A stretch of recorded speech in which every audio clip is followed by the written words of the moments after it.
In this tutorial, I'm going to show you how to use the in operator in SQL. So as an example, let's say we want to get the customers that are located in Virginia or Florida or Georgia. One way to write this query is like this.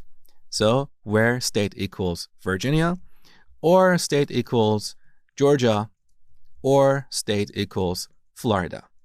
Now, people who are new to the SQL language or programming in general find this expression a little bit strange. They ask, Mosh, why can't we write this expression like this? Where state equals Virginia or Georgia or Florida. Here's the reason. We use the OR operator to combine multiple conditions. So here we have a condition or an expression more accurately, but on the right side of this OR operator, we have a string.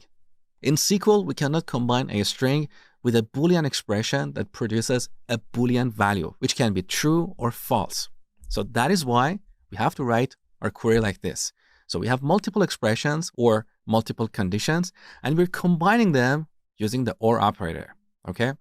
So now if we execute this query, we get these customers here, but there is a shorter and cleaner way to get the same result. Instead of combining multiple conditions using the OR operator, we can use the IN operator. So where state is in, and then in parentheses, we add all the values like Virginia, comma, Florida, comma, Georgia. And the order doesn't matter. This query is exactly equivalent to what we had earlier. But as you can see, it's shorter and easier to understand. So let's execute it. Look, we get the exact same result. Now here we can also use the NOT operator. Let's say we want to get the customers outside of these states. So we can use where state not in this list.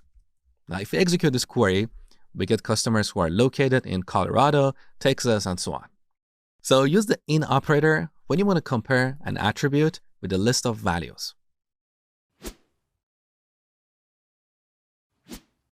Now here's your exercise. I want you to write a query to get the products where their quantity in stock equals to one of these values, 49, 38, and 72.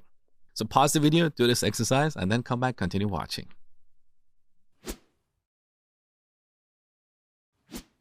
All right, this is pretty easy. So we do a select star to get all the columns from the products table where quantity in stock.